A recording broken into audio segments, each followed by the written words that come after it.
الحمد لله الكبير المتعال الذي لا شريك له في الذات والصفات، والصلاة والسلام على سيد الأنبياء والمرسلين وعلى آله وأصحابه الطيبين الطاهرات. أما بعد فأعوذ بالله من الشيطان الرجيم. بسم الله الرحمن الرحيم. قال الله تبارك وتعالى في كلامه المجيد والفرقان الحميد: لقد كان لكم في رسول الله أسوة حسنة لمن كان يرجو الله واليوم الآخر وذكر الله كثيرا. سبحان ربك رب العزة عما يصفون وسلام على المرسلين والحمد لله رب العالمين. اللهم صل على محمد وعلى آل محمد كما صليت على إبراهيم وعلى آل إبراهيم إنك حميد مجيد. اللهم بارك على محمد وعلى آل محمد كما باركت على إبراهيم وعلى آل إبراهيم إنك حميد مجيد. میرے انتہائی قابل قدر قابل عزت بھائیوں، دوستوں، بزرگوں، نوجوان ساتھیوں اور میری معززہ موقرہ باحیا باپردہ ماؤ بہنوں، سیرت النبی صلی اللہ علیہ وسلم کے حوالے سے ہماری گفتگو پچھلے 2 سے 3 جمعوں سے چل رہی ہے. میرے بھائیوں، دوستوں، بزرگوں، میں نے آپ حضرات کے سامنے سورۃ الاحزاب کی ایک آیت تلاوت فرمائی ہے. اللہ تبارک و تعالی فرماتے ہیں: لقد کان لکم فی رسول اللہ اسوۃ حسنہ. رسول اللہ صلی اللہ علیہ وسلم کی حیات مبارکہ تمہارے لیے بہترین نمونہ ہے. رسول اللہ صلی اللہ علیہ وسلم کی زندگی کے آپ جس بھی پہلو کو دیکھیں، اگر اس کے متعلق بیان کیا جائے تو وقت کا دامن بہت کم ہے. وہ ایک سمندر ہے رسول اللہ صلی اللہ علیہ وسلم کی زندگی. تو آج کی اس مختصر سی نشست میں میں رسول اللہ صلی اللہ علیہ وسلم کی عائلی زندگی کے حوالے سے چند گزارشات کروں گا. اللہ رب العزت سے دعا ہے کہ اللہ رب العزت مجھے حق سچ کہنے کی توفیق عطا فرمائے، پھر ہم سب کو اس پر عمل کرنے کی توفیق عطا فرمائے. عزیزان گرامی قدر احباب، جب بھی رسول اللہ صلی اللہ علیہ وسلم کی عائلی زندگی کا تذکرہ کیا جاتا ہے تو اس میں رسول اللہ صلی اللہ علیہ وسلم کی زندگی کے 2 سے 3 پہلو نمایاں ہوتے ہیں. رسول اللہ صلی اللہ علیہ وسلم بحیثیت شوہر، رسول اللہ صلی اللہ علیہ وسلم بحیثیت والد، اور رسول اللہ صلی اللہ علیہ وسلم بحیثیت سربراہ. جب بھی گھر کا تذکرہ کیا جاتا ہے تو عموماً یہی 3 ٹاپک ہوتے ہیں. رسول اللہ صلی اللہ علیہ وسلم کیسے شوہر تھے اپنی ازواج مطہرات کے لیے. رسول اللہ صلی اللہ علیہ وسلم کیسے والد تھے اپنے بیٹوں اور بیٹیوں کے لیے.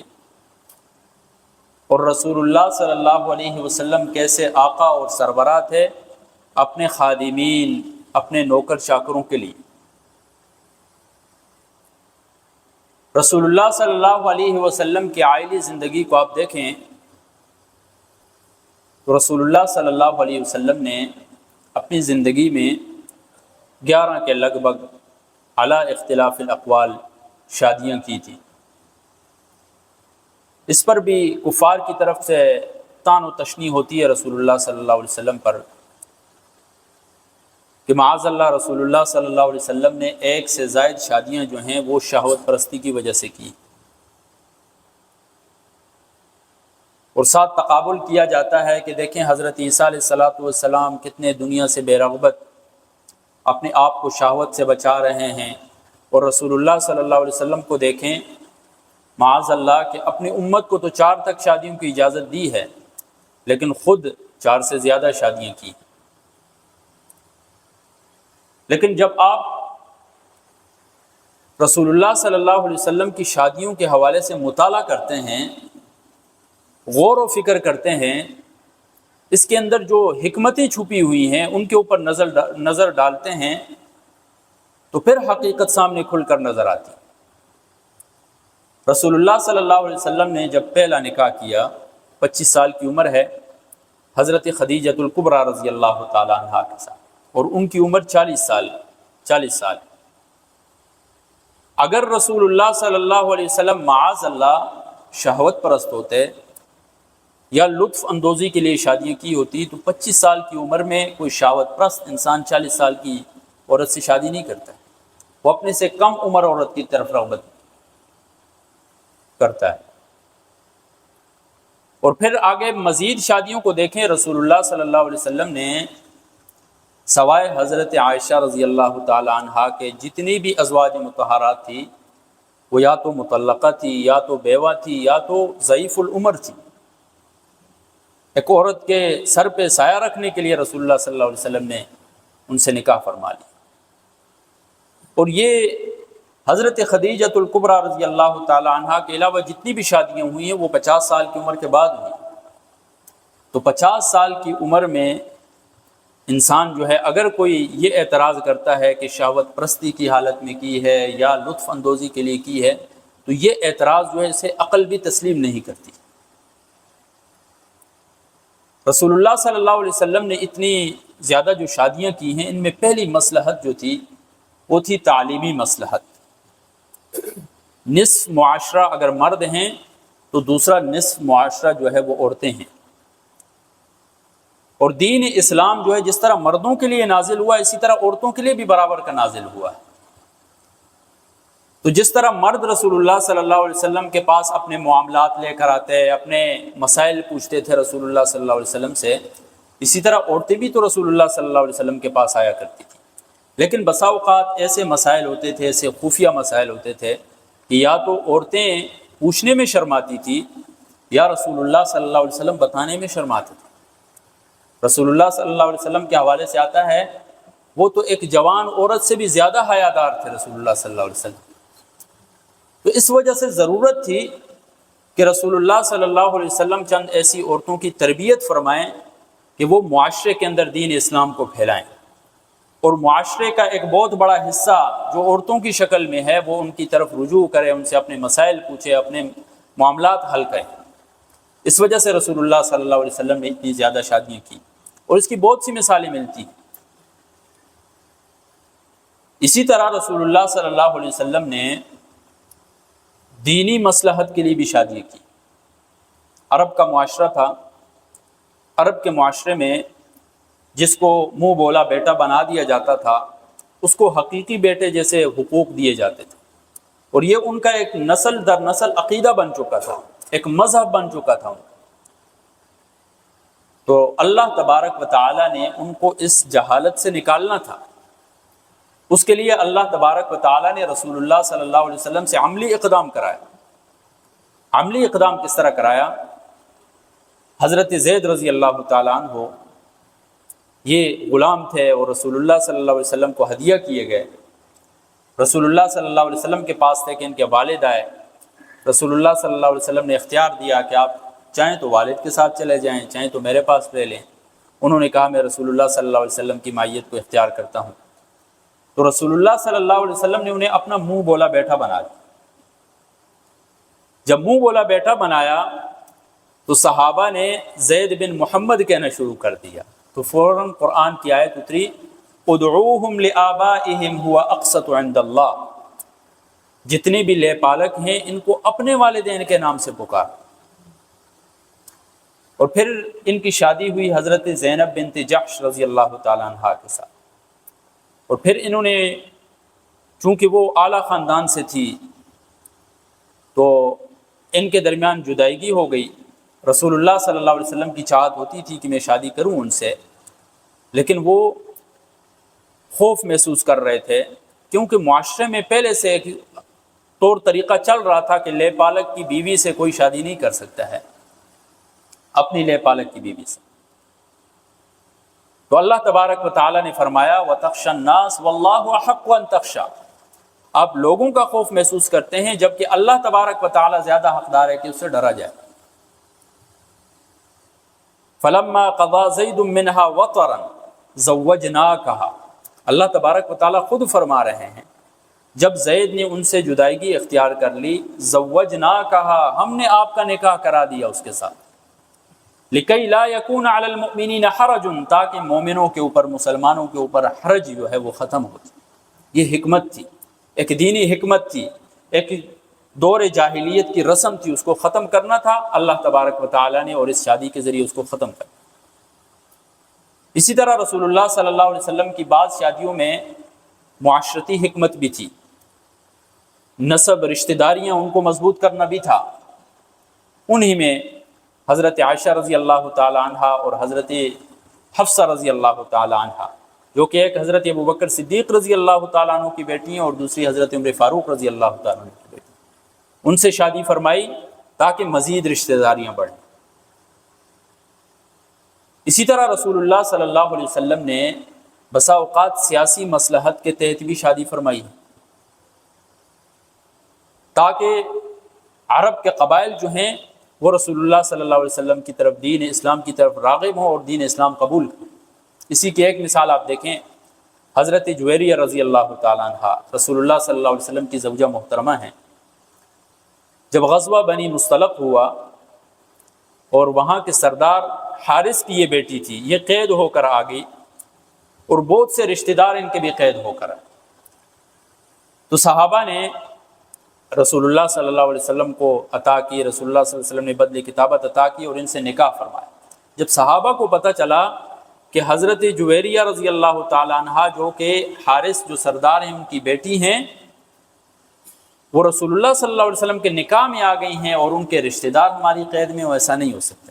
صحابہ نے وہ سارے کے سارے رشتہ دار آزاد کر دیے۔ جب کافروں نے بنی مصطلق جو قبیلہ تھا انہوں نے یہ رویہ دیکھا مسلمانوں کا، تو پورا قبیلہ اسلام میں داخل ہو گیا۔ اسی طرح رسول اللہ صلی اللہ علیہ وسلم کی ایک اور زوجہ محترمہ حضرت صفیہ بنت حیی بن اخطب، یہ غزوہ خیبر کے موقع پر قید ہو کر آئی تھی، اور اسی طرح رسول اللہ صلی اللہ علیہ وسلم نے ان سے نکاح کیا اور خیبر کے یہودیوں کا ایک بہت بڑا حصہ اسلام میں داخل۔ تو رسول اللہ صلی اللہ علیہ وسلم کے ہر نکاح کے تحت کوئی نہ کوئی حکمت چھپی ہوئی تھی میرے کو۔ اس وجہ سے اس طرح کے اعتراضات کرنا، اور آج کل کے ہمارے جو نوجوان نسل ہے وہ بھی اس چیز میں پڑ جاتی ہے، سوچ و فکر میں کہ رسول اللہ صلی اللہ علیہ وسلم نے کیوں شادیاں کی اور کس مصلحت کے تحت کی۔ بہرحال رسول اللہ صلی اللہ علیہ وسلم کے ہاں بیک وقت جو رسول اللہ صلی اللہ علیہ وسلم کی نکاح میں تھی وہ 9 ازواج مطہرات تھی۔ رسول اللہ صلی اللہ علیہ وسلم کی گھریلو زندگی کا آپ مطالعہ فرمائیں، ایک طرف تو رسول اللہ صلی اللہ علیہ وسلم امت کے رہنما ہیں، امت کی قیادت سنبھالی ہوئی ہے۔ محبوب ترین کون ہے؟ رسول اللہ صلی اللہ علیہ وسلم نے فرمایا عائشہ، عائشہ جو ہے یہ سب سے محبوب ترین ہے میرے لیے۔ اسی طرح حضرت عائشہ رضی اللہ تعالیٰ عنہ فرماتی ہیں کہ جب میں دودھ پیا کرتی تھی تو رسول اللہ صلی اللہ علیہ وسلم بھی اسی جگہ سے دودھ نوش فرماتے جہاں سے میں نے نوش کیا ہوتا تھا۔ یہ الفت و محبت کا اظہار ہے اپنے خاندان والوں کے ساتھ، اپنے گھر والوں کے ساتھ۔ حضرت خدیجۃ الکبریٰ رضی اللہ تعالی عنہا کا جہاں بھی تذکرہ ہوتا رسول اللہ صلی اللہ علیہ وسلم کی پیشانی کھل اٹھتی تھی، اور جب کبھی بھی رسول اللہ صلی اللہ علیہ وسلم کوئی بکری ذبح کرتے تو اس میں سے تھوڑا سا گوشت اٹھا کر حضرت خدیجۃ الکبریٰ رضی اللہ تعالیٰ عنہ کی سہیلیوں کے پاس بھیجتے تھے، اور فرماتے تھے کہ مجھے حضرت خدیجۃ الکبریٰ کی جو محبت ہے وہ اس چیز پر آمادہ کرتی ہے۔ حضرت عائشہ رضی اللہ تعالی عنہا سے پوچھا گیا کہ رسول اللہ صلی اللہ علیہ وسلم کیسے گھر میں داخل ہوتے، تو فرمایا قالت الین الناس واکرم الناس، سب سے نرم مزاج ہوتے تھے، واکرم الناس، سب سے باعزت ہوتے تھے، وَكَانَ رَجُلًا ضَحَّاكًا بتی ہے کہ اس سے پیار و محبت کا اظہار کیا جائے۔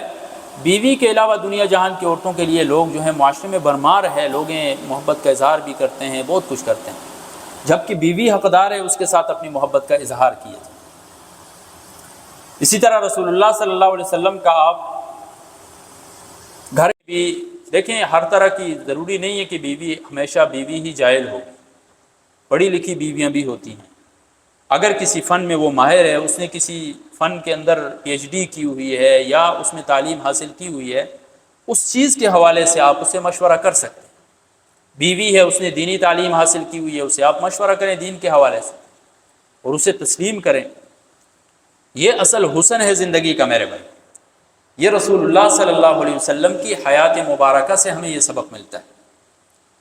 اسی طرح رسول اللہ صلی اللہ علیہ وسلم کی زندگی کو آپ دیکھیں، اپنی ازواج مطہرات کے درمیان عدل، مساوات، اوقات کی تقسیم کو آپ دیکھیں کہ رسول اللہ صلی اللہ علیہ وسلم نے باریاں لگائی، اوقات تقسیم کیے اور پھر فرمایا اللہم ہذہ قسمی، یا اللہ یہ میری تقسیم ہے، فی ما املک، جس کا میں مالک ہوں، اور جس کا میں مالک نہیں ہوں اس میں مجھے ملامت بھی نہ کر۔ یعنی میں نے اپنی استطاعت کے مطابق تو تقسیم کر دی ہے، عدل و انصاف کی کوشش کی ہے، اس کے علاوہ اگر دلی رغبت ہے تو اس کا میں مالک نہیں ہوں، اس میں میرا مواخذہ نہ کر۔ اس سے کتنا بڑا سبق ملتا ہے کہ آج کے معاشرے میں اگر کسی انسان کی ایک سے زائد بیویاں ہیں تو وہ ان کے درمیان مساوات، برابری، عدل و انصاف، یہ تمام چیزیں کرے، وگرنہ حدیث شریف کا مفہوم ہے بروز قیامت چند لوگ ایسے ہوں گے کہ ان کا آدھا دڑ نہیں ہوگا، آدھے دڑ کے ساتھ وہ میدان محشر میں ہوں۔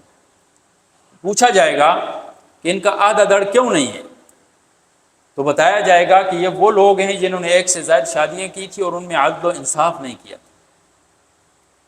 زمانہ جاہلیت میں یہ ہوتا تھا کہ جس شخص کی ایک سے زائد بیوی ہوتی تھی، جو اچھے خاندان کی بیوی ہوتی تھی اس کو تمام تر حقوق ملتے تھے، جو کمزور خاندان کی بیوی ہوتی تھی اس کے ساتھ بدسلوکی کی جاتی تھی، اس کا خیال نہیں رکھا جاتا۔ آج ہم اپنے معاشرے میں دیکھیں کہ جب ایک شخص دوسری شادی کر لیتا ہے یا تیسری کی طرف جاتا ہے تو پہلی بیوی جو ہے یا اس کے بچے ایسے محسوس ہوتے ہیں جیسے وہ یتیم ہے، یا پہلی بیوی ایسے ہوتی ہے جیسے بیوہ ہے، اس کا خیال تک چھوڑ دیا جاتا ہے بالکل۔ اگر آپ عدل و انصاف نہیں کر سکتے تو دین اسلام نے بالکل اس کی اجازت نہیں دی۔ ایک سے زائد شادیوں کی اجازت ہی تب دی ہے کہ جب آپ عدل و انصاف، برابری کر سکتے ہوں، اور رسول اللہ صلی اللہ علیہ وسلم نے اپنی حیات طیبہ سے ہمیں یہ درس دیا ہے کہ برابری کی جائے ان کے درمیان۔ عصر کے بعد رسول اللہ صلی اللہ علیہ وسلم کا معمول ہوتا تھا، رسول اللہ صلی اللہ علیہ وسلم نماز سے فارغ ہو کر نکلتے اور سب ازواج مطہرات کے گھروں میں چکر لگاتے، اور جس کی باری ہوتی پھر اسی کے ہاں ٹھہر جاتے اور رات بھی اسی کے ہاں قیام کرنا۔ اسی طرح سفر میں جب رسول اللہ صلی اللہ علیہ وسلم جاتے تو قرآن اندازی کرتے، جس کا قرآن نکل جاتا اس کو اپنے ساتھ سفر میں لے جاتے تھے رسول اللہ صلی اللہ علیہ وسلم۔ تو یہ چھوٹی چھوٹی چیزیں جو ہیں ان سے بہت بڑا فرق پڑتا ہے زندگی کے اوپر۔ تو ہمیں اپنی زندگی میں ان چھوٹی چھوٹی چیزوں کو، اس عدل و انصاف کا جو پلہ ہے اس کو ہم نے تھامے رکھنا، تب جا کر معاشرے کا جو استوار ہے وہ قائم رہے۔ وگرنہ ایک بیوی کو ٹائم دیا، دوسری کو بالکل چھوڑ دیا تو گھر برباد ہی ہونا، بے سکونی ہی آنی ہے، دنیا میں بھی بے سکونی ہے اور آخرت میں بھی جا کر پھر بے سکونی ہے۔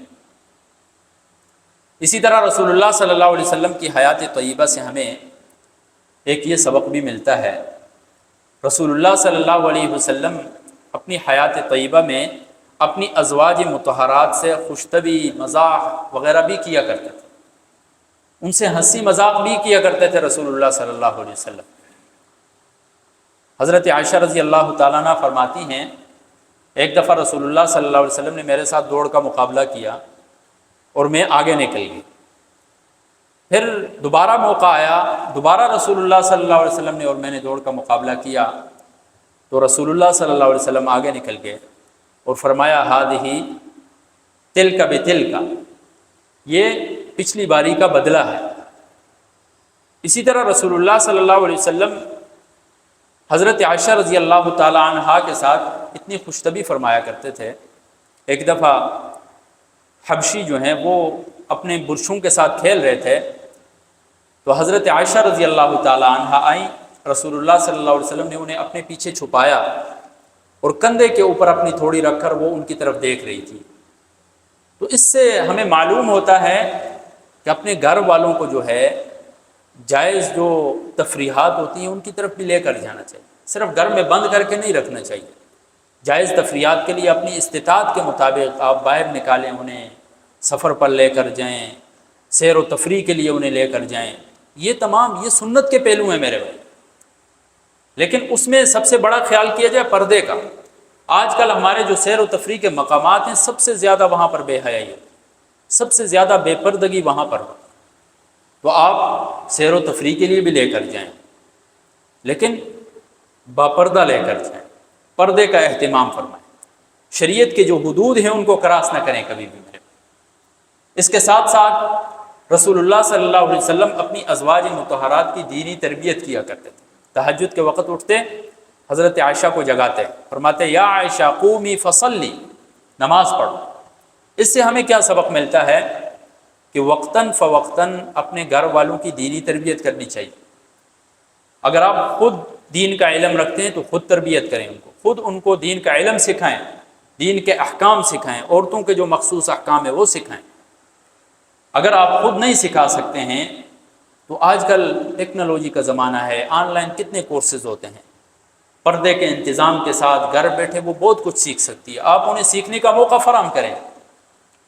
یا محلے میں اگر کہیں اس طرح عورتیں ہیں جو دیندار ہیں، دین کی سمجھ بوجھ رکھتی ہیں، ان کی صحبت میں بٹھائیں، ان کی محفل میں بٹھائیں تاکہ وہ ان سے دین کو سیکھیں، دین کے احکام سمجھیں. یہ بھی ایک سنت نبوی ہے، رسول اللہ صلی اللہ علیہ وسلم کی سنت. اس کے ساتھ ساتھ رسول اللہ صلی اللہ علیہ وسلم عفو و درگزر کا معاملہ کرتے تھے. خیرکم خیرکم لأہلی وانا خیرکم لأہلی، تم میں سے بہترین وہ شخص ہے جو اپنے گھر والوں کے لیے بہترین، اور میں اپنے گھر والوں کے لیے سب سے بہترین.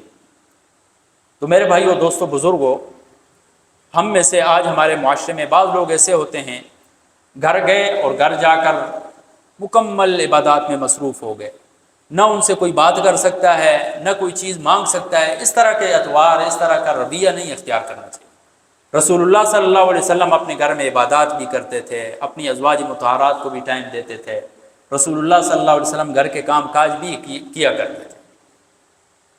تو رسول اللہ صلی اللہ علیہ وسلم کی اس حیات مبارکہ کو اپنے سامنے رکھ کر ہمیں اس کو فالو کرنا چاہیے، اس کو اپنی عملی زندگی میں لانا چاہیے. تو کوشش کرتے ہیں یا نہیں کرتے ہیں میرے بھائی؟